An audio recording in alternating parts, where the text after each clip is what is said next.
अस्सलामुअलैकुम वरहमतुल्लाहि वबरकातुहू।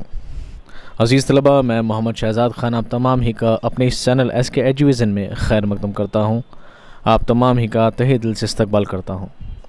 उम्मीद करता हूँ आप तमाम खैर आफ़ियत से होंगे और खुश व खुर्रम ज़िंदगी गुजार रहे होंगे।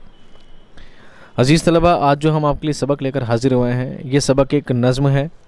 इस नज़्म को लिखने वाले हैं अल्लामा इक़बाल। इस नज़्म को लिखने वाले हैं अल्लामा इक़बाल। ये है आपका सबक नंबर 24 और नज़्म का उन्वान, नज़्म का टाइटल है रूह अर्ज़ी आदम का इस्तक़बाल करती है। रूह अर्ज़ी आदम का इस्तक़बाल करती है, ये इसका टाइटल है। चूँकि मैंने पहले बताया था नज़्म का एक टाइटल हुआ करता है, एक उन्वान हुआ करता है, एक नाम हुआ करता है, जिसके इर्द गिर्द पूरी नज़्म का ताना बाना बुना जाता है, यानी नज़्म को लिखा जाता है। तो पहले अल्लामा इक़बाल साहब के बारे में क्या बताऊं, पहले मैं टाइटल के बारे में बता देता हूं। इसका टाइटल, इसका जो नाम है, इसका जो उन्वान रखा गया है, रूह अर्ज़ी आदम का इस्तक़बाल करती है। एक एक लफ्ज़ को समझिए। रूह अर्ज़ी, रूह यानी रूह, सोल। अर्ज़ी, अर्ज़ कहते हैं ज़मीन को, अर्ज़ कहते हैं ज़मीन को, अर्ज़ी यानी ज़मीन, अर्ज़ी यानी ज़मीन की। रूह अर्ज़ी, रूह के नीचे ज़बर लगा है, रूह अर्ज़ी। इस ज़बर को बोलते हैं तरकीब, इस ज़ेर को बोलते हैं तरकीब। किसी लफ्ज़ के नीचे इस तरह का ज़ेर लगाना कहलाता है तरकीब कहलाता है। और तरकीब से माना होता है का की के, दूसरे लफ्ज़ को उससे जोड़ दिया जाता है और बीच में का प्रोनंस किया जाता है। रूह अर्ज़ी यानी अर्ज़ी की रूह, यानी ज़मीन की रूह आदम का इस्तक़बाल करती है, उनका वेलकम करती है, स्वागत करती है। कौन? ज़मीन की रूह। किनका? आदम का। आदम से मुराद हज़रत आदम अलैहिस्सलाम का। यानी पहले आदम अलैहिस्सलाम कहाँ थे? जन्नत में थे। और जब जन्नत से ज़मीन पर आए तो ज़मीन की जितनी भी रूहें थी उन्होंने उनका इस्तक़बाल किया। अब किस तरह इस्तक़बाल किया और क्या है, इस सब आज की नज़्म में हम पढ़ेंगे। पहले हम शायर का मुख्तसर तारुफ़ जानने की कोशिश करेंगे और उसके बाद नज़्म क्या है, नज़्म का पूरा खुलासा जानेंगे, उसकी तशरीह करेंगे लफ्ज़ ब लफ्ज़, जैसा हम हमेशा करते हैं। चलिए शुरू करते हैं आज का सबक। इक़बाल 1877 ता 1938, यानी इक़बाल की पैदाइश 1877 ईस्वी में हुई थी और आपका इंतकाल 1938 में हुआ था। आपकी वफ़ात 1938 में हुई थी और इनकी विलादत और इनके वफ़ात की डेट को काफ़ी एग्ज़ामों में पूछा जा चुका है। तो आप इस बात को थोड़ा जहन में पुख्ता रखें, पक्का रखें, ये सोचकर कि इस बार इम्तिहान में भी ये डेट ज़रूर पूछी जाए। मोहम्मद इक़बाल पंजाब के एक मशहूर शहर सियालकोट में पैदा हुए। उनके बुज़ुर्गों का सिलसिला कश्मीर से मिलता है, यानी उनके बुज़ुर्ग कहाँ रहते थे, उनके बाप दादा परदादा कहाँ रहते थे? कश्मीर में रहा करते थे। लेकिन उनकी पैदाइश कहाँ हुई है? सियालकोट में। उनके वालिद का नाम शेख नूर मोहम्मद था। इक़बाल ने इब्तदाई तालीम मौलवी मीर हसन से हासिल की।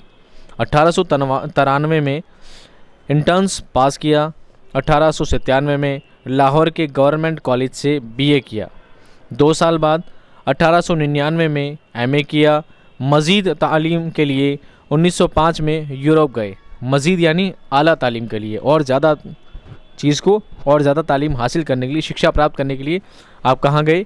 यूरोप गए। कब गए? 1905 में। ये सारे सन आपको क्या रखने हैं? याद रखने हैं, जहन में पक्के रखने हैं, ये सोचकर कि कौन सा सन एग्ज़ाम में आपसे पूछ लिया जाए। आपकी पैदाइश की, आपकी वफ़ात की, ठीक है, आपकी इंटर्न्स पास करने वाली, आपकी MA की और आपके यूरोप जाने की तमाम तारीखें आपको क्या रखनी है? याद रखनी है। वहाँ डॉक्टरेट और बैरिस्ट्री की डिग्री हासिल की। डॉक्टरेट PhD की डिग्री को कहा जाता है और बैरिस्ट्री किसे कहा जाता है? बैरिस्ट्री वकील, ठीक है, वकालत की डिग्री आपने हासिल की। वापस आकर लाहौर में वकालत शुरू की। कुछ अरसे तक यहीं उनका ज़रिया माश रहा। ज़रिया माश कहते हैं पैसा को, ठीक है, पैसा टका जीवन यापन के लिए। ज़रिया माश, ज़रिया द्वारा, ज़रिया है ना द्वारा, यही इनके जीवन यापन करने के लिए, ज़िंदगी गुजारने के लिए जिस पैसे की ज़रूरत होती है, ज़िंदगी गुजारने के लिए जो ख़र्च की ज़रूरत होती है, उसका सोर्स क्या था? वकालत था। पहले क्या था? वकालत था।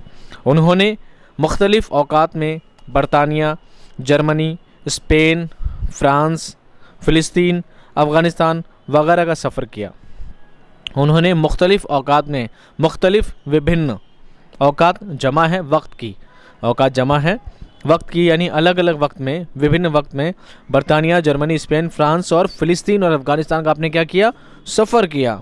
वो समाजी और सियासी सरगर्मियों में भी हिस्सा लेते रहे। इन्हीं सरगर्मियों ने उनकी शायरी में बड़ा तन्नो पैदा किया। शायरी की बदौलत उनको बड़ी शोहरत हासिल हुई। लाहौर में उनका इंतकाल हुआ। आपका इंतकाल कहाँ हुआ? लाहौर में हुआ। और आपकी पैदाइश कहाँ हुई थी? सियालकोट में हुई थी। इकबाल उर्दू के सबसे बड़े फ़लसफ़ी शायर हैं, फ़िलॉसफ़ी वाले। उनका मशरिकी और मगरिबी फ़िक्र का मुताला बहुत वसी है। मशरिकी, मगरिबी, पूर्व पश्चिम का फ़िक्र का मुताला कहते हैं अध्ययन को, स्टडी को, बहुत वसी है। वसी कहते हैं विस्तृत को, बहुत बड़ा है। क़दीम और जदीद उलूम पर वो गहरी नज़र रखते थे।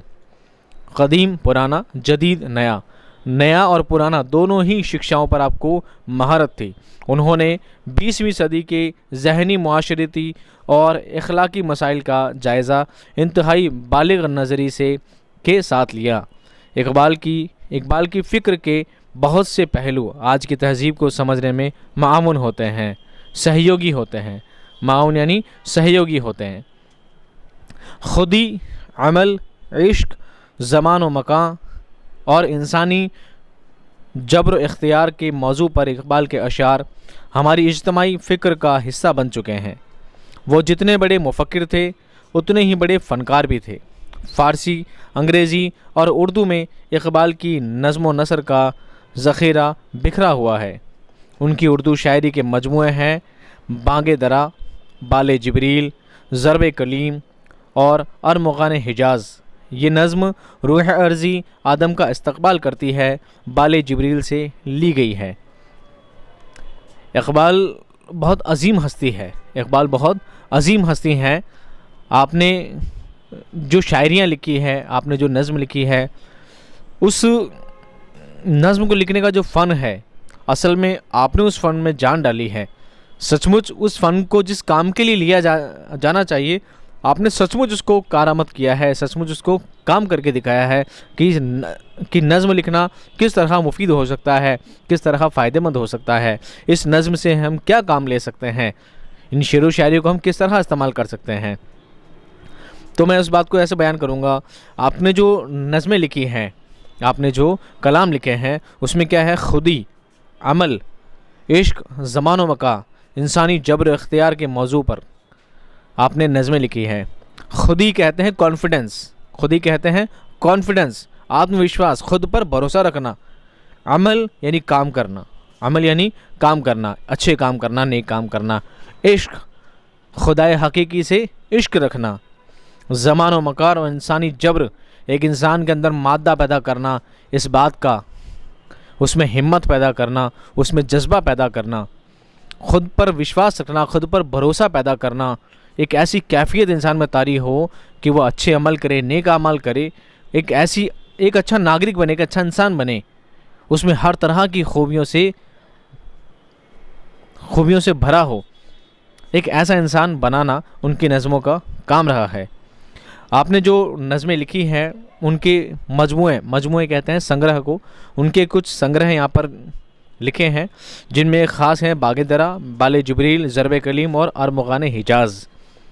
इन चारों में से एग्ज़ाम में ऐसा भी हो सकता है 4 में से 3 नाम दे दिए जाएं और एक नाम कोई दूसरा दे दिया जाए और ये पूछ लिया जाए कि इकबाल की कौन सी शायरी मजमूआ इसमें से नहीं है, या 3 नाम कोई दूसरे दे दिए जाएं और चौथा इन चारों में से कोई एक दे दिया जाए और पूछ लिया जाए कौन सा है। और ये सवाल अक्सर आता रहता है, तो आपको अपने जहन में पुख्ता रखना है, पक्का रखना है। बांगे दरा, बाले जिब्रील, ज़रब कलीम और अरमुग़ान हिजाज़। और हम जो नज़्म पढ़ने जा रहे हैं, रूह अर्ज़ी आदम का इस्तक़बाल करती है, ये नज़्म इनके बाले जिब्रील का जो शायरी का मजमुआ है उससे ली गई है। ठीक है, आइए शुरू करते हैं हम आज की नज़्म। जिसका उन्वान है रूह अर्जी आदम का इस्तकबाल करती है। पहले मैं नज़्म के बारे में आपको एक छोटा सा इंट्रो दे देता हूँ, एक छोटा सा इंट्रोडक्शन दे देता हूँ, ताकि आपको नज़्म समझने में कोई दुश्वारी ना हो। ये नज़्म कुछ इस फॉर्म में लिखी गई है, कुछ इस पैटर्न में लिखी गई है कि आदम अलैहिस्सलाम, जो कि हम सब आदम की ही औलाद हैं, हम सब आदम अलैहिस्सलाम की ही औलाद हैं। अल्लाह ताला ने आदम अलैहिस्सलाम को दुनिया में भेजा था और उसके बाद ही पूरी दुनिया क्या आई है, वजूद में आई है। तो ये नज़्म कुछ इस तरह लिखी गई है कि आदम अलैहिस्सलाम जब इस दुनिया में आए थे तो दुनिया से अनजान ना हो, इस दुनिया से अनजान ना हो, तो दुनिया में जितनी भी रूह हैं, अरवाह हैं, वो तमाम रूहें आदम अलैहिस्सलाम का इस्तकबाल करती है और बताती है कि दुनिया के नज़ारे देखो, अब तक आप खुदा के पास रहते थे, अब दुनिया के नज़ारे देखो, खुद ही पर भरोसा रखो, अच्छे अमाल करो, नेक अमाल करो, बढ़िया काम करो, तो आप दुनिया में को ही जन्नत बना सकते हो। अब ये सारी बातें मैं आपको इसमें बता दूंगा जिस तरह नज़म में लिखा गया है। चलिए शुरू करते हैं, पहले किक करके बंद को शुरू करते हैं। पहला बंद कुछ इस तरह है, खोल आँख ज़मी देख, फलक देख, फ़िज़ा देख। खोल आँख ज़मी देख, फलक देख, फ़िज़ा देख, मशरिक़ से उभरते हुए सूरज को ज़रा देख, उस जलवाए बेपर्दा को पर्दों में छुपा देख, अय्याम जुदाई के सितम देख, जफ़ा देख, बेताब ना हो, बेताब ना हो, मार काए बीम रजा देख। ये जो 5 जुमलों में नज़्म लिखा गया जो फॉर्म है, इसको मुखम्मस कहा जाता है। क्या कहा जाता है? मुखम्मस कहा जाता है। 6 मिसरे वाले को मुसद्दस कहा जाता है। सब अलग अलग फॉर्म होते हैं नज़्म लिखने के भी। इसमें क्या फरमाते हैं शायर? खोल आँख, यानी जो दुनिया की रूहें हैं, दुनिया की रूह हैं, आदम अलैहिस्सलाम को कहती हैं खोल आँख, अपनी आँखें खोलो, ज़मीन देख, ज़मीन को देखो, फलक देख, फलक कहते हैं आसमान को, फलक देख, फ़िज़ा देख, फ़िज़ा देख यानी माहौल को देख। यानी आदम अलैहिस्सलाम कहा जा रहा है कि आंखें खोलो, ज़मीन देखो, आसमान देखो, यहाँ के माहौल को देखो, मशरिक़ से उभरते हुए सूरज को ज़रा देख, और मशरिक़ से यानी पूरब से निकलते हुए सूरज को, उभरते हुए सूरज को देखो। अब आप दुनिया में आए हो, अब से पहले आप कहाँ थे? आसमान में थे, जन्नत में थे। अब आप दुनिया में आए हो तो दुनिया को देखो, ज़मीन को देखो, आसमान को देखो, हर चीज़ को देखो। उस जलवाए बेपर्दा को पर्दों में छुपा देख। उस जलवाए बेपर्दा, जलवा खुदा के लिए कहा गया, जिसका नूर, जिसके नूर की तजल्ली को आप, क्योंकि जन्नत में, खुदा के घर में खुदा बेपर्दा था, वहाँ हर चीज़ क्या है? सामने है। अब यहाँ भी खुदा है, खुदा तो हर जगह है, बेशक पूरी कायनात को बनाने वाला रब्बुल इज़्ज़त है, तो खुदा यहाँ भी है, पर यहाँ पर क्या है? पर्दे में है। यहाँ पर क्या है? पर्दे में है। तो उस खुदा को जहाँ आप जन्नत में आसानी से देख पाते थे, उस खुदा को, उस जलवाए नूर को किस में देख? पर्दों में छुपा हुआ देखो। वहाँ भी देखते थे, यहाँ भी देखो, बस वहाँ पर पर्दे में नहीं थे, यहाँ पर खुदा पर्दे में है, पर्दों में छुपा देखो। अय्याम जुदाई के सितम देख, जफ़ा देख। अय्याम जुदाई के, अय्याम जमा है यौम की, यौम का मतलब होता है दिन, यौम का मतलब होता है दिन, अय्याम का मतलब दिन की जमा। अब दिनों को देखो, कौन से दिनों को? जुदाई के दिनों को। सितम देखो, तकलीफ़ें देखो, जफ़ा देखो, ये भी परेशानियाँ देखो। कौन सी परेशानियाँ? जब आप अल्लाह के पास रहते थे, जब आप अल्लाह के पास रहते थे, जब आप जन्नत में रहा करते थे, तो आप अल्लाह के महबूब थे, और अब आप जन्नत से दूर आ चुके हो, खुदा के घर से दूर ज़मीन पर आ चुके हो, तो आप अल्लाह से क्या? जुदा हो चुके हो, आप खुदा से जुदा हो चुके हो। तो इस जुदाई के दिन को देखो, इन परेशानियों को, उन तकलीफ़ों को आपको देखना होगा इस दुनिया में, क्योंकि खुदा से जुदा होना भी क्या है? एक जुदाई है। बेताब ना हो, लेकिन परेशान होने वाली बात नहीं है। मुआर्रिका बीम और रजा देख, मुआर्रिका देखो, मुआर्रिका कहते हैं जंग को, मुआर्रिका कहते हैं जंग को, बीम कहते हैं खौफ को। और दुनिया में रहकर हर तरह की चीज़ें देखनी होंगी, यहाँ पर सितम देखने हैं, जफ़ा देखनी है, जंग देखनी है, झगड़े देखने हैं, डर देखना है, सब कुछ देखना है, क्योंकि ये खुदा का घर नहीं है, ये जन्नत नहीं है जहाँ पर हर तरह की सुख सुविधाएं, सुकून वाली ज़िंदगी थी। ये ऐसी जगह नहीं है, ये दुनिया है, ये दुनिया है, ये ज़मीन है, और इस ज़मीन में आपको सब कुछ देखना है। वो सारी परेशानियां जो आपने वहाँ नहीं देखी, वो सब आपको यहाँ पर देखनी है। लेकिन परेशानियों के साथ अच्छाइयाँ भी है। अच्छाइयाँ क्या हैं? अगले बंद में देखते हैं। पहला बंद समझ में आ गया। पहले बंद में जो भी रूहें हैं, ज़मीन की सारी रूहें, आदम अलैहिस्सलाम से कहती हैं आंखें खोलो, ज़मीन पर आने मत बोले, आंखें खोलो, ज़मीन देखो, आसमान देखो और यहाँ के माहौल को देखो, फ़िज़ा को देखो, मशरिक़ से उभरते हुए, पूर्व से निकलते हुए सूरज को उभरते हुए देखो, उस जलवाए पे पर्दा को पर्दों में छुपा देखो, उस खुदा रब्बुल इज़्ज़त को जहाँ आप जन्नत में देखा करते थे उस खुदा को यहाँ पर भी देखो, पर वो पर्दों में छुपा हुआ देखोगे। अय्याम जुदाई के सितम देखो, जफ़ा देखो, अय्याम के दिन देखो, आप जुदाई के दिन देखने होंगे क्योंकि आप खुदा से अब क्या हो चुके हैं, जुदा हो चुके हैं। बेताब ना हो लेकिन परेशान ना हो, आपको मुआरिका बीम और रजा देख, आपको क्या देखने हैं, जंग के दिन देखने हैं, जंग के हालात भी देखने हैं, खौफ देखना है, डर देखना है, परेशानियां देखनी है, सब कुछ कहाँ देखनी है, इस ज़मीन पर देखनी है क्योंकि अब आप जन्नत में नहीं हैं। आगे देखिए, हैं तेरे तसर्रुफ़ में ये बादल ये घटाएं, ये गुम्बद अफलाक ये खामोश फ़िज़ाएँ, ये कोह ये सहरा ये समंदर ये हवाएं, थी पेश नज़र कल तो फ़रिश्तों की अदाएँ, आईनाए अय्याम में आज अपनी अदा देख। क्या फरमाते हैं तेरे तसर्रुफ़ में ये बादल ये घटाएं, तेरे तसर्रुफ़ में यानी तेरे अख्तियार में, तेरे हाथों में है ये बादल ये घटाएं, जो भी है सब कुछ किसके हाथ में है, तेरे हाथों में, यानी इंसान के हाथ में है, आदम अलैहिस्सलाम के हाथ में है।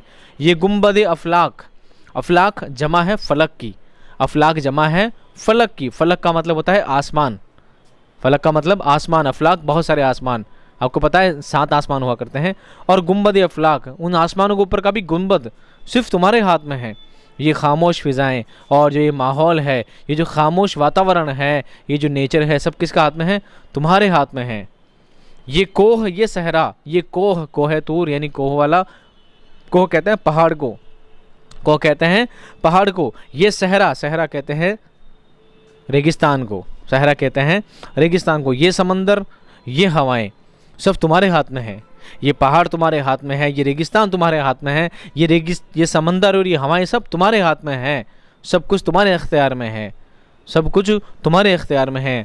थी पेश नज़र, पेश नज़र के सामने, कल तो फरिश्तों की अदाएँ, कल तो क्या थी, फरिश्तों की अदाएँ तुम्हारी आंखों के सामने थी, कल तो तुम फरिश्तों की अदाएँ देखा करते थे, कहाँ पर, जन्नत में, जन्नत में सिर्फ फरिश्ते रहा करते हैं, तो कल तो तुम्हारी आंखों के सामने फरिश्तों की अदाएँ थी, आईनाए अय्याम में, और अब आईनाए अय्याम, आईना कहते हैं कांच को, ठीक है, मिरर को, अब आईने में देखो, आईनाए अय्याम में आज अपनी अदा देख, और इस आईनाए अय्याम में आज खुद की अदा देखो। कल तो आप फरिश्तों की अदाएँ देखा करते थे, आज आप खुद की अदा देखो, आप दुनिया में क्या काम करते हैं, आप दुनिया में किस तरह की ज़िंदगी गुजारते हैं, आप अपने आप को देखो, आप अपने आप को देखो। यानी इंसान के लिए दुनिया ही जन्नत है, इंसान के लिए दुनिया ही जन्नत है। अगर उसने अच्छे काम किए हैं, नेक अमाल किए हैं, तो दुनिया ही उसके लिए जन्नत है, और अगर वो अपनी राह से भटक गया है, गुमराही की तरफ जा चुका है, तो उसके लिए दुनिया किसी भी काम की नहीं है, ये दुनिया उसके लिए जहन्नम है। इंसान के लिए दुनिया जन्नत है अगर वो अच्छे काम करे, नेक अमाल करे, खुदा की फरमाबरदारी करे, खुदा के बताए रास्ते पर सिरात मुस्तकीम पर चले, तो उसके लिए दुनिया क्या है, जन्नत है। यही बात इस बंद में आपको बताइए। अगला बंद समाज फरमाए, समझेगा ज़माना तेरी आँखों के इशारे, देखेंगे तुझे दूर से गर्दों के सितारे, नापीद तेरे बहर तख़य्युल के किनारे, पहुँचेंगे फलक तक तेरी आहों के शरारे, तामीर खुदी कर असरे आह रसा देख। अब शायर क्या फरमाते हैं, समझेगा तेरी आंखों के इशारे, ये ज़माना ये दुनिया तेरी आंखों के इशारे समझेगा। कब समझेगा, जब तू असल में आदम कहलाएगा। यानी यूँ कह सकते हैं कि आदम अलैहिस्सलाम तो पैगंबर हैं, अल्लाह के पहले पैगंबर हैं, तो वो तो बड़ी अजीम हस्ती हैं, वो तो बड़ी अजीम हस्ती हैं, और बेशक वो अल्लाह के पैगंबर हैं तो उनका अजीम होना वाजिब है। लेकिन यहाँ आदम अलैहिस्सलाम को मुखातिब करके कहा गया है आदम के औलाद के लिए, आदम की औलाद यानी इंसानों के लिए, इस पूरी कायनात के लिए। हम सब आदम अलैहिस्सलाम के औलाद हैं, तो ये बात आदम अलैहिस्सलाम के थ्रू हमें समझाई जा रही है कि ये दुनिया तेरी आंखों के इशारे समझेगा। सिर्फ इशारों में ही तू बात कह देगा, दुनिया तेरी इशारों में बात मान लेगी, इशारों में ही तेरी बात समझ जाएगी दुनिया, ये ज़माना तेरी बात मान लेगा, तेरी आंखों के इशारे समझ जाएगा। कब, जब तू अशरफुल मखलूक़ात होने का हक़ अदा करेगा। अल्लाह ताला ने इस कायनात में हज़ारों लाखों करोड़ों मखलूक़ पैदा की है, और उन तमाम मखलूक़ में सबसे अशरफ मखलूक़ बनाया है इंसान को। अल्लाह ताला ने इंसान को अशरफुल मखलूक़ात बनाया है, तमाम मखलूक़ात में अशरफ बनाया है, सबसे बेटर नहीं सबसे बेस्ट बनाया है। और इस अशरफुल मखलूक़ात का मकसद क्या है, उसको बनाने का, उसको उस दुनिया में लाने का मकसद क्या है? हमारा मकसद क्या है? हमारा मकसद है खुदा की बंदगी, उस खुदा पर एतमाद रखना, उस खुदा पर भरोसा रखना, उस खुदा की बंदगी करना। ये हमारा काम है, हमें इसलिए दुनिया में लाया गया है। तो जब तू अशरफुल मखलूक़ात होने का हक़ अदा कर देगा, जब तू सचमुच अशरफुल मखलूक़ात बन जाएगा, तो ये दुनिया तेरी आंखों के इशारे समझ जाएगी। देखेंगे तुझे दूर से गर्दों के सितारे, आसमान के सितारे देखेंगे तुझे। जब तू सही मायने में अशरफुल मखलूक़ात बनेगा, जब तू सही मायने में इंसान, जो आदम के औलाद कहा गया है, जब तू सही मायने में आदम के औलाद कहलाएगा, तू सही मायने में उसका बंदा कहलाएगा, तो तुझे आसमान के सितारे देखेंगे। ना सिर्फ दुनिया तेरे इशारे समझेगी, बल्कि आसमान के सितारे भी तुझे दूर से देखा करेंगे। क्यों देखेंगे? तेरे आमाल ऐसे होंगे तब तुझे देखेंगे। तो अच्छे अमाल करेगा, तो नेक अमाल करेगा, तो अल्लाह की फर्मा बरदारी करेगा, तो तुझे आसमान के सितारे भी देखेंगे, तेरे इस अमाल पर रश्क करेंगे, तेरे इस अमाल पर वाहवाही करेंगे कि बेशक तूने अल्लाह के बंदे होने का फ़र्ज़ अदा किया है, तूने सचमुच आदम अलैहिस्सलाम के औलाद होने का फ़र्ज़ अदा किया है। नापैद तेरे बहर तख़य्युल के किनारे, नापैद यानी जिसका कोई पैमाना ना हो, जो चीज़ मौजूद ना हो। तेरी बहर कहते हैं समंदर को, तख़य्युल बना है ख़याल से, तख़य्युल बना है ख़याल से, यानी यूँ समझ लीजिए, नापैद हैं तेरे। एक समुद्र का किनारा हुआ करता है जहाँ पर समुद्र एंड हो जाता है, तो तेरे ख़याल का किनारा एक समुद्र की तरह वसी है, एक समंदर की तरह तेरा ख़याल का क्या है, वसी है, बहुत फैला हुआ है, उसका कोई एंड नहीं है, उसका कोई एंड नहीं है, एंडलेस है, जो कभी ख़त्म ना हो। तेरे ख़याल इतने ज़्यादा वसी हैं, तेरी सोच इतनी, तुझे इतना सोच, इतनी शऊर, इतने समझ के साथ पैदा किया गया है कि तू जो ख़याल चाहे, तेरे ख़याल बहुत बड़े हैं, बड़ी विस्तृत तरीके से तुझे बनाया गया है, तेरे ख़याल को बनाया गया है। पहुँचेंगे फ़लक तक तेरी आहों के शरारे, पहुँचेंगे फ़लक तक, आसमान तक पहुँचेंगे क्या? तेरी आहों के शरारे। आह कहते हैं दर्द को, तकलीफ़ को, दुआ को, शरारा कहते हैं चिंगारी को। तेरी आहों की चिंगारी फ़लक तक पहुँचेगी। तू ये ना सोच कि तू जन्नत में नहीं है, तू अब ज़मीन पर है, लेकिन तेरी एक आह की चिंगारी फ़लक तक पहुँचेगी। तामीर खुदी कर, तामीर खुदी, तामीर कहते हैं बनाने को, निर्माण को, मेड, तामीर कहते हैं बनाने को, खुदी को यानी खुद को बनाना, अपनी खुदी को बनाना। खुदी कहते हैं सेल्फ डेवलपमेंट को, खुदी कहते हैं सेल्फ डेवलपमेंट को, खुद को बनाना, अपने आत्मविश्वास को बनाना, अपनी सलाहियतों को बनाना। फिर असरे आह रसा देख, असर देख आह का, रसा कहते हैं पहुँच को, अपनी आहों की पहुँच देख। तो अपने ऐसे अमाल कर, अपने ऐसे नेक काम कर, अपने आप में एक अच्छी ज़िंदगी गुजारने की कोशिश कर, जिस मकसद के लिए तुझे दुनिया में उतारा गया है, जिस मकसद के लिए तुझे दुनिया में पैदा किया गया है, इस जहान में, ज़मीन में तुझे लाया गया है, तू उस ज़मीन पर वो कार्य अंजाम करके देख, और फिर तू सजदा करके देख। तू सिर्फ़ एक सजदे में एक आह झुकाएगा, जब तू सजदे में अपना सर झुकाएगा, तो तेरी आह का, तेरे दर्द का, तेरी दुआ की पहुँच आसमान तक होगी, तेरी दुआएं आसमान पर पहुँचेगी। कब? सिर्फ़ एक दुआ से। तू सजदे में जाकर गिड़गिड़ा कर दुआ करके देख, तेरी दुआएं कहाँ पहुँचेगी? आसमान तक पहुँचेगी, फ़लक तक पहुँचेगी। कब? तो ख़ुद को एतमाद, अपनी तामीर खुदी करके देख, अपने आप को खुद ही पर बना कर देख, अपनी एबिलिटी को बना कर देख, अपने आप को उस लायक बना जिस लिए तुझे दुनिया में लाया गया है।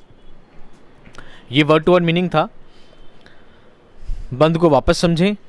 बंद क्या लिखा है? समझेगा ज़माना तेरी आँखों के इशारे, देखेंगे तुझे दूर से गर्दों के सितारे, नापैद तेरी बहर तख़य्युल के किनारे, पहुँचेंगे फ़लक तक तेरी आहों के शरारे, तामीर खुदी कर असरे आह रसा देख।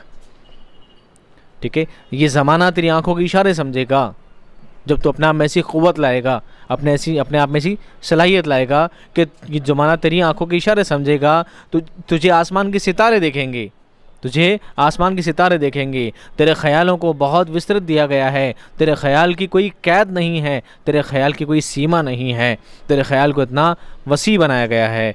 पहुँचेंगे फ़लक तक तेरी आहों के शरारे, और आसमान तक तेरी दुआ की चिंगारियाँ पहुँचेगी। तू सिर्फ़ एक सजदे में जाकर एक दुआ करेगा, तू ज़मीन पर सर झुकाएगा, लेकिन उस दुआ की आवाज़ आसमान तक पहुँचेगी। कब पहुँचेगी? तामीर खुदी कर असर आहे रसा देख। अपने आप को बना, अपनी एबिलिटी को बना, अपने आप को उस लायक बना जिस काम के लिए, जिस लायक तुझे दुनिया में उतारा गया था, जिस काम के लिए, जिस मकसद के लिए तुझे दुनिया में भेजा गया था। फिर तो अपनी दुआ की पहुँच देख कि तू सिर्फ एक सर झुकाएगा और तेरी दुआएं कबूल होती नज़र आएंगी। अगला आप समात फरमाए, खुर्शीद जहाँ ताब की जू तेरे शरर में, आबाद है एक ताज़ा जहाँ तेरे हुनर में। जचते नहीं बख्शे हुए फिरदौस नज़र में, जन्नत तेरी पनाह है तेरे खून जिगर में। ऐ पै करे गुल कोशिश पै हम की जजा देख। इस बंद में शायर क्या फरमाते हैं, समझिए लफ्ज़ ब लफ्ज़। खुर्शीद जहाँ ताब की जू तेरे शरर में। खुर्शीद, खुर्शीद कहते हैं सूरज को, खुर्शीद कहते हैं सूरज को। जहाँ ताब, जहाँ दुनिया, खुर्शीद जहाँ ताब, ताब यानी जगाना या तपना, की जू उसके उजाले की, जू कहते हैं किरण को, जू कहते हैं किरण को, या जू कहते हैं रोशनी को। तेरे शरर में, शरर कहते हैं चिंगारी को, शरर कहते हैं चिंगारी को। सूरज के जैसी रोशनी, सूरज के जैसी चमक, सूरज के जैसा उजाला किस में है? सिर्फ तेरी चिंगारी में है, सिर्फ तेरी चिंगारी में है। इंसान के लिए कहा जा रहा है कि तेरी चिंगारी में कैसा उजाला है, तेरी चिंगारी की रौनक कैसी है? एक सूरज के मानिंद है। आबाद है एक ताज़ा जहान तेरे हुनर में, आबाद है एक ताज़ा जहान तेरे हुनर में। हुनर यानी कमाल में, हुनर यानी कमाल में, तेरे काम में। एक पूरा जहान बसता है, एक पूरी दुनिया बसती है तेरे काम करने के तरीके में। जचते नहीं बख्शे हुए फिरदौस नज़र में, जचते नहीं है, अच्छी नहीं लगती है, जचता नहीं यानी अच्छा नहीं लगता है। फिरदौस नज़र, फिरदौस कहते हैं जन्नत को, फिरदौस कहते हैं जन्नत को। यानी आदम अलैहिस्सलाम के लिए बात कही जा रही है कि आदम अलैहिस्सलाम को जन्नत बख्शी गई थी, आदम अलैहिस्सलाम को जन्नत बख्शी गई थी, उनको दी गई थी, उनको अता की गई थी। ये खुदा का करम था कि उन्होंने आदम अलैहिस्सलाम को जन्नत अता की थी। पर उन्होंने जन्नत को पाने के लिए, जन्नत में जाने के लिए कोई जद्दोजहद नहीं की थी, कोई अमल नहीं किया था, कोई काम नहीं किया था, कोई मेहनत नहीं की थी, बस उनको अता की गई थी। तो अता की हुई जन्नत अच्छी नहीं लगती। जन्नत तेरी पनाह है तेरे खून जिगर में। और अब एक जन्नत किस में है? तेरे खून जिगर में, तेरे जिगर के में खून बसता है, उस खून में ऐसी ही जन्नत बसा करती है, ऐसी ही जन्नत बसा करती है। ऐ पै करे गिल कोशिश पै हम के जजा देख। ऐ पै करे गिल, ऐ मिट्टी के पुतले, गिल यानी मिट्टी, पै करे यानी पैरवी करना। ऐ पै करे गिल, ऐ मिट्टी के बने हुए पुतले, कोशिश पैहम, कोशिश कर, पैहम लगातार, मुसलसल, कोशिश कर लगातार। पैहम की जजा देख, जजा उसका करम देख, उसकी इनायत देख। ऐ पै करे गिल, ऐ मिट्टी के पुतले, तू लगातार कोशिश कर, मुसलसल कोशिश कर, फिर उसकी जजा देख। ये था वर्ड टू वर्ड मीनिंग। अब शायर क्या फरमाना चाहते हैं, बात को समझिए। खुर्शीद जहाँ ताब की जू तेरे शरर में, ये कहा जाता है कि तेरे अंदर वो चिंगारी है, तेरे अंदर वो आग है। कहते ना इंसान में आग होती है, तेरे अंदर वो आग है कि जिस तरह एक सूरज का काम होता है दुनिया को उजाले से भर देना, सूरज की किरण का काम होता है दुनिया को उजाले से भर देना। एक ऐसी ही चिंगारी तेरे अंदर है, एक ऐसी ही आग तेरे अंदर है कि तू दुनिया को उजाले से भर सकता है, तो दुनिया को उजाले से भर सकता है, दुनिया में एक उजाला ला सकता है, दुनिया में एक रोशनी ला सकता है। लेकिन सूरज का काम है दुनिया को बाहर से रोशनी देना, दुनिया को बाहर उजाले से भर देना। लेकिन तुझ में वो आग है कि तू इंसान को अंदर से उजाला दे सकता है, इंसान के अंदर उजाला कर सकता है, इंसान के अंदर रोशनी भर सकता है। तुझ में वो आग है, तुझ में वो आग है। अब इंसान में कैसी आग है? इंसान में है इल्म, इंसान में आग है, इंसान की आग क्या है? इल्म। अगर सूरज का काम है आग से जलना, सूरज एक आग का गोला है, उस आग से उजाला होता है और वो उजाला पूरी दुनिया को रोशन कर देता है, पूरे जहान को रोशन कर देता है। इंसान में इल्म की आग है और जब वो इल्म दूसरे इंसान तक पहुंचाता है तो उसके दिल में ठहरा हुआ अंधेरा दूर हो जाता है। कहते हैं शिक्षा प्रकाश है, हिंदी में कहा जाता है ना शिक्षा एक प्रकाश है। तो इल्म क्या है? उजाला है। इल्म की रोशनी सबसे बड़ी रोशनी है। एक इल्म की रोशनी से इंसान जाग जाता है। जिस तरह सूरज की रोशनी, जब सूरज की पहली किरण निकलती है, सूरज की पहली शुआ निकलती है, तो सूरज जब उजाला सूरज जब निकलता है, जब तुलू होता है तो पूरी दुनिया जाग जाती है। सूरज के निकलने से पूरी दुनिया जाग जाती है। उसका उजाला इस बात की अलामत है कि हाँ सुबह हो चुकी है, अब उजाला आ चुका है, तो पूरी दुनिया जाग जाती है। कुछ ऐसी ही सिफ़ात इंसान के अंदर रखी गई है कि इंसान के अंदर जो इल्म की रोशनी होती है, जब वो इल्म की रोशनी अपने दिल में डाल लेता है, जब उसकी ज़िंदगी में इल्म की रोशनी आती है, तो बाहरी तौर पर तो वो सूरज के उजाले से जागता है, लेकिन अंदरूनी तौर पर वो किससे जागता है? इल्म की रोशनी से जागता है। जब तक इंसान के अंदर इल्म नहीं है, वो हमेशा उस अंधेरे का शिकार है, मानो वो सोया हुआ है, मानो वो सोया हुआ है। असल में बेदार इंसान कौन है? जिसमें इल्म है, जिसमें इल्म है।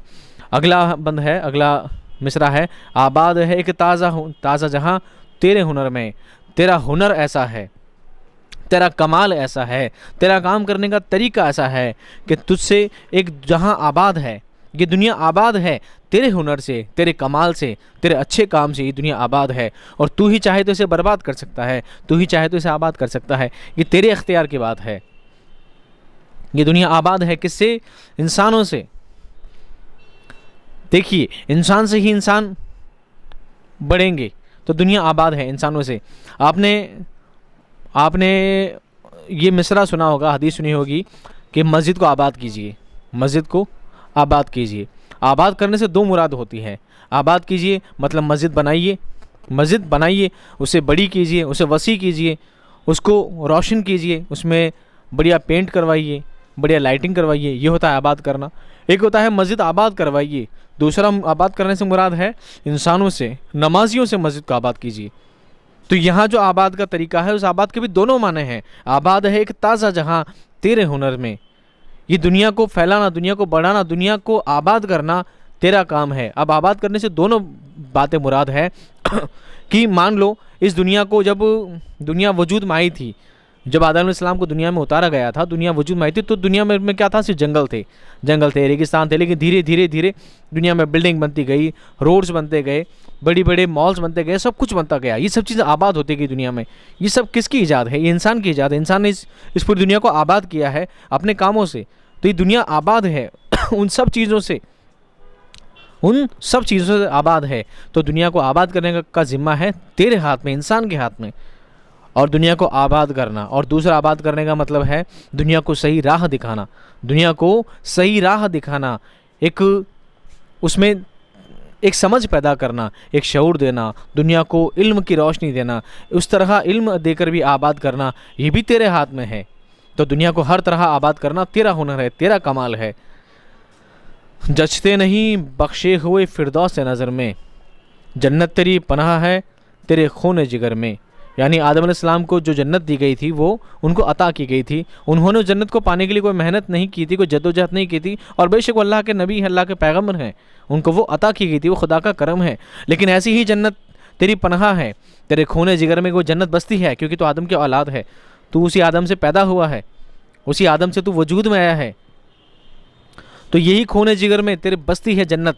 और अगर तूने अच्छे काम किए, तूने नेक काम किए, अगला मिसरा पढ़ लेता हूँ फिर समझा। तो ए पै कर गिल, ए मिट्टी के पुतले, कोशिश कर पैहम, कोशिश कर पैहम, पैहम कहते हैं लगातार मुसलसल कोशिश कर और जज़ा देख, फिर उसका करम देख, उसकी इनायत देख, उसकी इनायत देख, रब का करम देख। अगर तू लगातार मेहनत करेगा, लगातार कोशिशें करेगा, तो तू दुनिया को भी एक जन्नत बना सकता है, दुनिया को भी जन्नत बना सकता है। जन्नत से मुराद यहाँ पर जन्नत लफ्ज़ को पकड़े नहीं, जन्नत लफ्ज़ पर अटके नहीं, क्योंकि जन्नत तो शद्दाद ने भी बनाई थी, जन्नत तो शद्दाद ने भी बनाई थी, लेकिन वो मलून करार दे दिया गया, वो शैतान करार दे दिया गया। जन्नत से मुराद वो जन्नत नहीं, जन्नत से मुराद है वो जन्नत जहाँ पर खुशियाँ फैली हो, जहाँ पर इंसान सुकून से रहे, जहाँ पर इंसान सुकून से रहे। दुनिया को सुकून में रखने की जिम्मेदारी इंसान की है। इस दुनिया में जहाँ झगड़े ना हो, जहाँ दंगे फसाद ना हो, दुनिया सुकून से रहे, भाईचारे से रहे, मोहब्बत से रहे, एक दूसरे की हमदर्दी से रहे, एक दूसरे की तकलीफ़ों में काम आने वाले लोग बने। एक ऐसी जन्नत, वो जन्नत, खुशहाली वाली जन्नत इंसान दुनिया को बना सकता है। कब? जब वो लगातार कोशिशें करे, वो लगातार मुसलसल कोशिशें करता रहे, अपनी हर तरफ से अपने कामों को नेक करता रहे, एक नेक कोशिशों में लगा रहे, अपने कामों को लगातार अपनी कोशिशों में लगा रहे, तो दुनिया भी क्या हो सकती है? जन्नत जैसी हो सकती है। ये इस बंद का क्या था? मतलब था। अगला बंद समात फरमाए।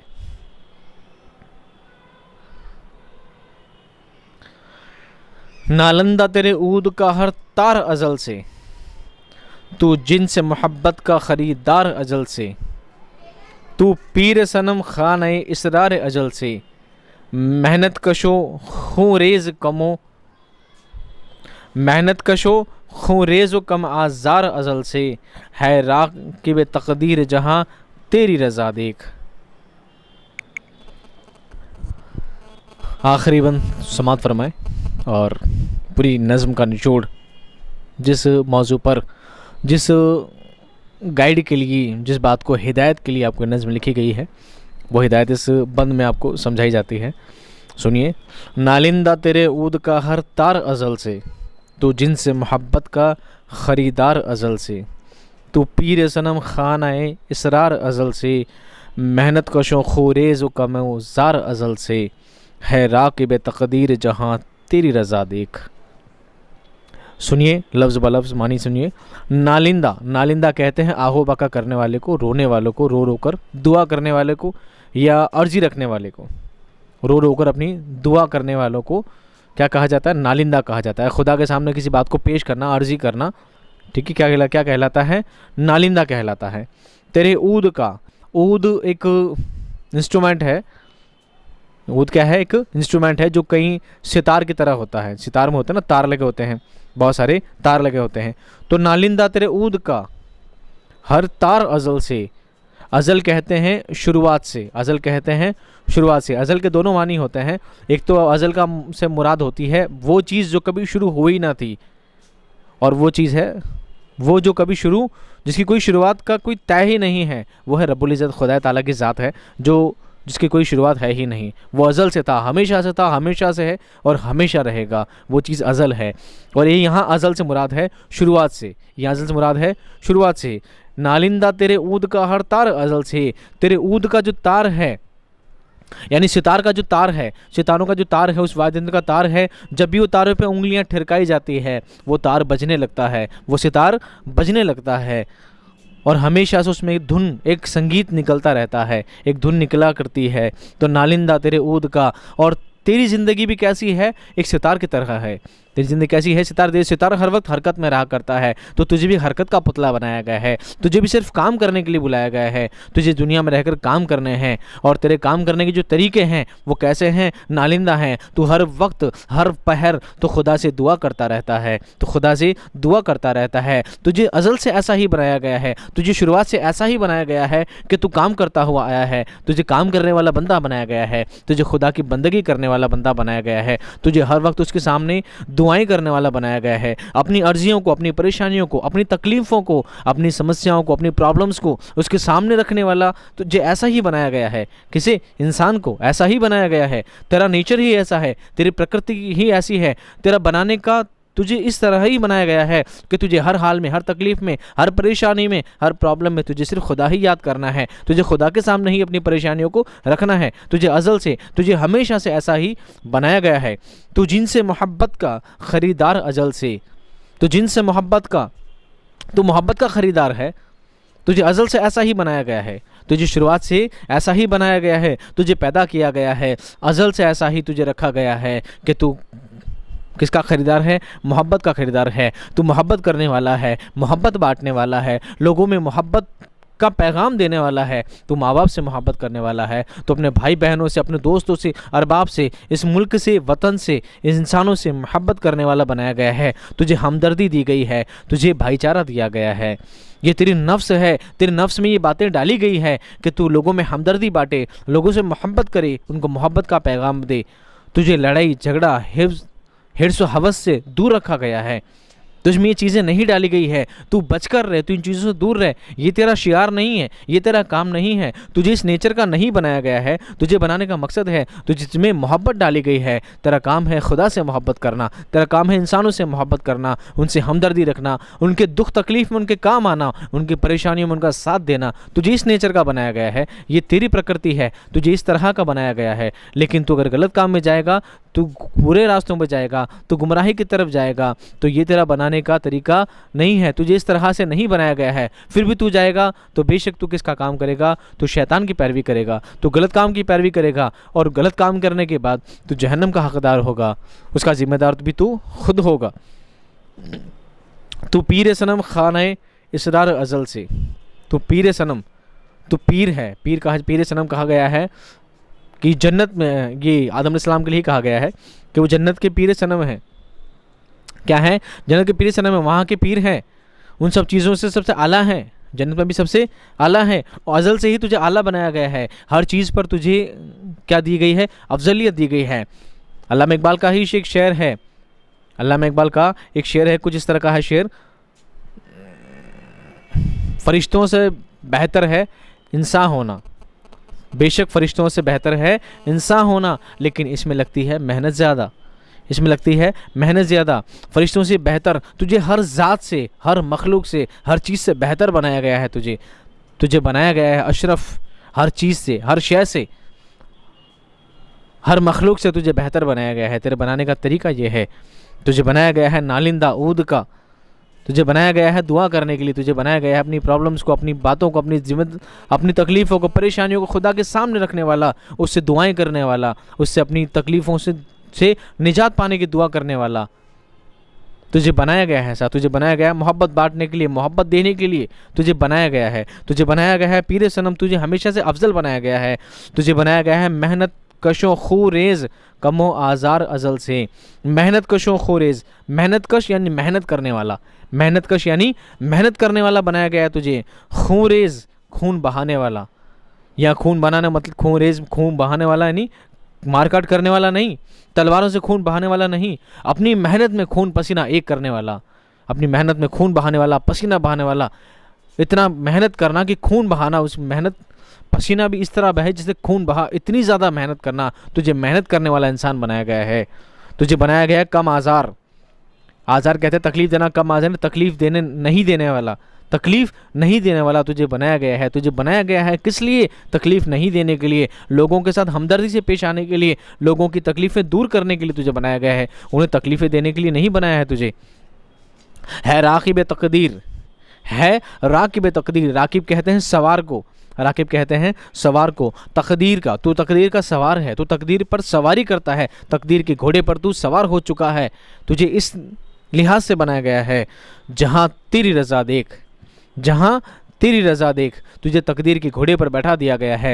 यानी तकदीर के घोड़े पर बिठाने से मुराद ये है कि तू तकदीर का सवार है, ये तकदीर तेरे हाथों में है। जैसा तू आमाल करेगा वैसा ही तू सिला पाएगा, जैसा तू आमाल करेगा वैसा ही तू सिला पाएगा, वैसे ही तू दुनिया की जज़ा और रज़ा देखेगा। तू जैसे आमाल करेगा, जैसे तेरे काम होंगे, अच्छे कामों का अच्छा बदला पाएगा, बुरे कामों का बुरा बदला पाएगा। ये तेरा नेचर है, तुझे इस तरह ही बनाया गया है, तुझे तकदीर पर सवार बनाया गया है। ये तकदीर के ऊपर तू सवार है, ये तकदीर तेरे हाथों में है। जो जिस तरह के अमाल करता जाएगा, जिस तरह के तू काम अपनाते जाएगा, जिस तरह का तू नेचर अपनाएगा, जिस तरह के तू अमाल करेगा, हर चीज़ पर कुदरत है तेरी, हर चीज़ पर कुदरत है तेरी। तुझे इख्तियारात दिए गए हैं, तुझे सहूलियात दी गई है, तुझे शऊर दिया गया है, तुझे समझ दी गई है कि तू अच्छे काम करे, तू जो कर रहा है वो सही है या गलत है, तुझे सब बातें समझाई गई है, तुझ में इतनी समझ डाली गई है कि तू हर बात को समझ सके, हर बात को समझ सके, तू गुनाह और सवाब को समझ सके। तुझ में इतनी समझ डाली गई है, ये तकदीर पर तू सवार किया गया है, ये तकदीर तेरे हाथों में है। जैसे काम तू करेगा वैसा ही इसका सिला पाएगा। थोड़ी लंबी नज़म थी और काफ़ी डिफ़िकल्ट वर्ड्स भी हैं इसमें, आप हर लफ्ज़ को बारी बारी समझें, कोशिश करो उन्हें 2 बार 3 बार रिपीट करने की। अगर बात समझ में नहीं है तो आप वीडियो को 2 बार 3 बार रिपीट करके सुन सकते हैं, ताकि आप नज़्म को बेहतर तरीके से समझ सकें। क्योंकि इसमें से कोई भी एक बंद एग्ज़ाम में बारहा आता रहा है और उम्मीद करता हूँ बारहा आता रहेगा। आपको नज़्म के एक बंद को अच्छी तरह से समझना है। फिर भी समझ में नहीं आती है तो मैं इस नज़्म का तशरीह वाला वीडियो भी एक बार वापस प्रिंटेड लेकर आ जाऊँगा, ताकि आप आसानी से उसे देख भी सकें और समझ भी सकें। फिर भी अगर आपके जहन में इस नज़्म से रिलेटेड अगर कोई सवाल रह जाता है, कोई क्यूरी अगर आपके जहन में रह जाती है, तो आप चैट बॉक्स में, कमेंट बॉक्स में मुझसे क्यूरीज़ पूछ सकते हैं। मैं हमेशा आपके जवाबों के लिए तैयार रहता हूँ। इस नज़्म का मेन मरकज़ी ख्याल क्या है? मेन मरकज़ी ख़याल क्या है इसका, आपको सिर्फ वो समझना है। मरकज़ी ख़याल से यूँ कह सकते हैं कि आपने बारहा ये सुना होगा, बारहा ये बात सुनी होगी, ये लफ्ज़ सुने होंगे कि खुदी को कर बुलंद उतना, खुदी को कर बुलंद इतना कि हर तकदीर से पहले खुदा बंदे से पूछे बता तेरी रज़ा क्या है। यानी खुदी को कर बुलंद इतना, अपनी खुदी को, अपनी एबिलिटी को, अपने आप को इतना बुलंद कर, अपने किरदार को इतना बुलंद कर कि खुदा तुझसे पूछे बता तेरी रज़ा क्या है, तू क्या चाहता है। ये सब बातें कब हो पाएगी, जब इंसान अपने आप को क्या करेगा, बुलंद मर्तबा बनाएगा, अपने मर्तबे को बुलंद बनाएगा। ये इंसान के हाथ में है। अच्छे अखलाक करना, अच्छे अखलाक से पेश आना, अच्छे काम करना, बुरे कामों से दूर रहना, मोहब्बत देना, मोहब्बत बांटना, मोहब्बत से पेश आना, ये इंसान के हाथ की बात है। तो ये अच्छे काम, एक रूह अर्जी आदम का इस्तकबाल करती है, तो यहाँ आदम अलैहिस्सलाम को मुखातिब किया गया है। लेकिन बेशक उनमें कोई कमी थोड़ी है, तबा नौज़ुबिल्लाह, उनमें कोई कमी थोड़ी है। वो तो अल्लाह के नबी हैं, अल्लाह के पैगम्बर हैं, उनमें तो हर तरह की क्वालिटी, दुनिया नहीं पूरे ब्रह्मांड की हर क्वालिटी उनमें डाली गई है। वो हर तरह से अफजल, हर तरह से अशरफ बनाए गए हैं। ये आदम अलैहिस्सलाम को मुखातिब करके बयान की गई है, बताई गई इंसानों के लिए, आदम की औलाद के लिए। आदम की औलाद से मुराद है हम सब आदम अलैहिस्सलाम की औलाद हैं, उनकी संतान हैं, उनकी पैदाइश हैं, हम उनकी औलाद हैं। ये हमारे लिए बात है, हमें समझना है, हमें अपना आप को सुधारना है, हम में अच्छी बातें हैं। तो ये दुनिया देख, फलक देख, जहान देख, ये देखने की बातें हमारे लिए है। ये सब चीज़ें जब हम देखेंगे तो हमें अल्लाह की कुदरत नज़र आएगी, हर चीज़ से, हर शय से अल्लाह की कुदरत नज़र आएगी, उसकी शान नज़र आएगी, उसकी शान नज़र आएगी। और हमें हर हाल में क्या होना है, एक अच्छा इंसान बनना है। जिस मकसद के लिए हमें अल्लाह ताला ने बनाया है, हमें अल्लाह ताला ने अशरफुल मखलूक़ात बनाया है। तो जिस दिन हम अशरफुल मखलूक बन जाएंगे, जिस दिन हम सारा मखलूक में सबसे बेहतर बन जाएंगे, उस दिन हमारा मकसद क्या हो जाएगा, पूरा हो जाएगा। हमें पैदा करने का, इस दुनिया में, इस जहान में लाने का हमारा मकसद क्या हो जाएगा, पूरा हो जाएगा।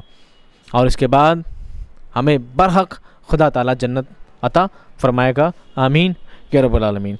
मिलता हूँ आपसे नेक्स्ट वीडियो में बहुत बहुत बहुत जल्द।